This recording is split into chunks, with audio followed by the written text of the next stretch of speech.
I was wondering what it takes to destroy one of these key fobs. Let's find out.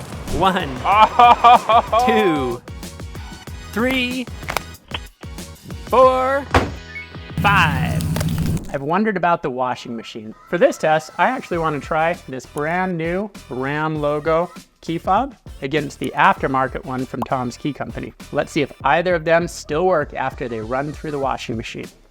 Sorry you have to see the dirty laundry. That's okay, a lot of that coming around, don't worry about it.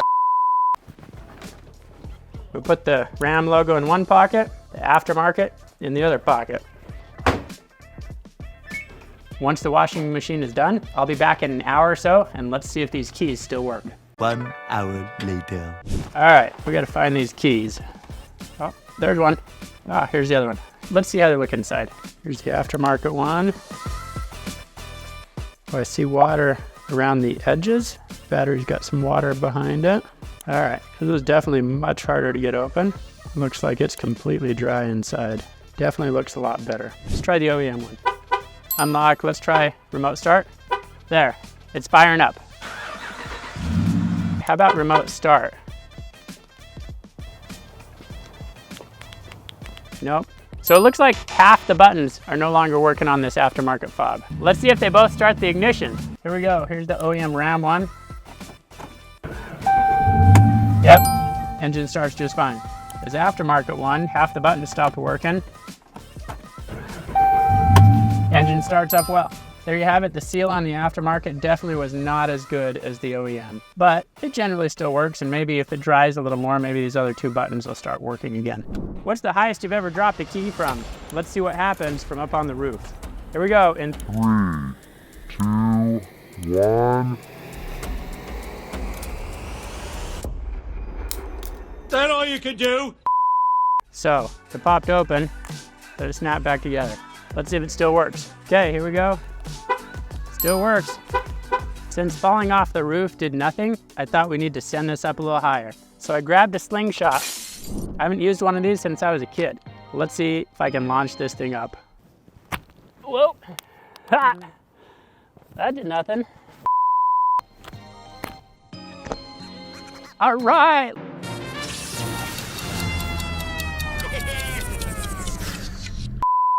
It's gonna hit the truck. Whoop, it went over the truck. Let's see this thing. Well, here's the key. There's the shell. Where's the rest of it? Battery fell out again. Oh, it's way over here. Here we go. Look at this, the circuit board stayed in the rubber button pad. That's gonna protect this thing. Now, where's the battery?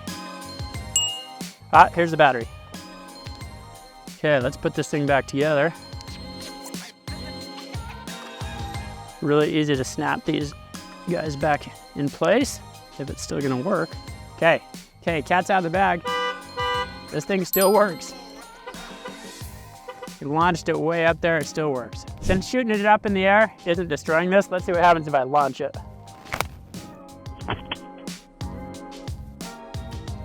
Woo! Look at this, we busted the plastic housing apart. Oh, here's the circuit board. Got the circuit board, more plastic housing. Well, that one's still together. Pretty well destroyed, but the question is it possible to still work? Oh, I'm missing a little metal. The battery's not gonna connect. With this one completely obliterated by the Slingshot, I wanted to find out, does the circuit board actually still work? Let's take another key and open it up, pull out this circuit board, pull out this brand new circuit board, and let's put the one from the Slingshot experiment, put it all back together, and we'll go test it. Here we go, moment of truth. What do you think? Is it gonna work? Unlocks. Let's start the engine. Yeah, remote start works. We're in good shape. Let's jump in and see if the key works. Here we go. Does it start? Yeah, look at that. What if I ran over the key with this Ram 1500? All right, here we go. Let's destroy this key. I think I just hit it. I heard it pop. Hit the other tire. Okay, let's see what that looks like. Ah, nothing. It's got a couple scratches on it. The button pad looks good. Let's see if it works. Ah, it still works. Look at that. Can you believe it? Run over by the truck and the key still works. Okay, here's a little known trick. Did you know that if your key fob battery dies, you can still start the engine on most vehicles. Remember this guy that was totally obliterated? Okay, no battery in here. Let's see if I can put it together well enough that it'll still start the truck.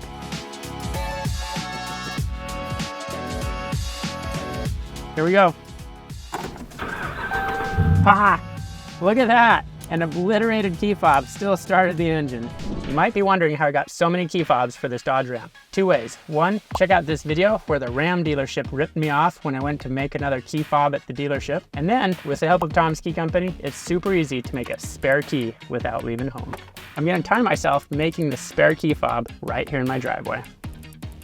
I've got to take my working key and use the programming device. Turn on, hit the emergency flashers, and start the engine. Plug this guy in. Listen for 3 happy beeps. Remove the original working key. We're gonna put in this new one. Turn it 2 clicks to the on or run position. There, did you hear those 3 beeps? It's just been programmed. Remove the key, push the button again, and we hear the happy tune. Less than 3 minutes? What about the remote start? Well, watch this.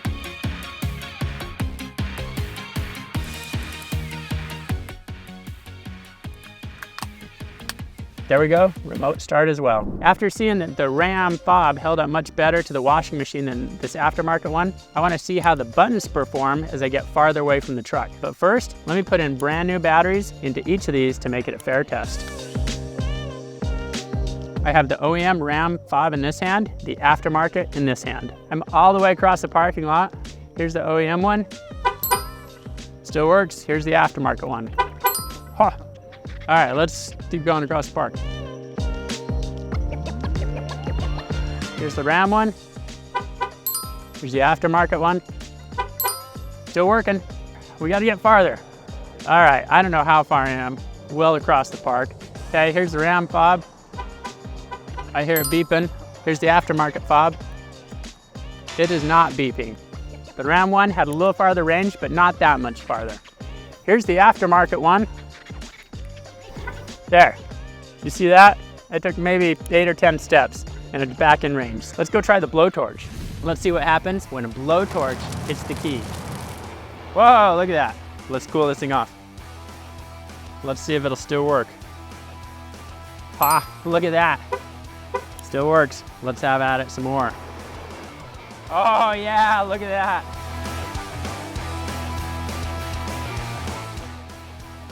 Okay. All right, is it still working? Oh, it still works.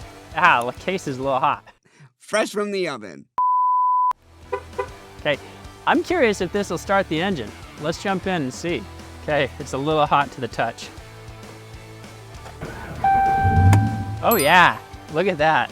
Start up just fine. Let's put some more heat to this thing. Oh yeah, look at that. Ha ha ha ha. Uh-oh, let's put this out. It can't still be working, can it? Kinda hot. Oh, it worked! It's still working! Can't believe that. Again. 4th time's the charm, maybe? Oh, look at this go. Back to being a Boy Scout. Look at that thing burn, baby, burn. This thing's charged to a crisp. I can't even see the buttons. That's not starting the engine. The buttons are not working now. Should we see if I can put in the ignition and turn it? Let's find out. Well, this is like totally warped. I hope it doesn't get stuck. Nah, it won't turn. It's too fried. Okay, there we go. I can't do this anymore. Molten car key, this thing liquefy. Don't try this at home. Oh, look at that. Whoa, it's coming apart. There's nothing left. Whoop. I'm amazed at how durable these Ram key fobs are. Other than the blowtorch, it pretty much survived everything. Be sure you subscribe and check out this next video. If you've put your key in a dangerous situation, drop a comment below. Maybe you've got ideas of another test I should run. That got me thinking, what about a lawnmower? I tested a Toyota key fob in a video right here. Whoa. Ha.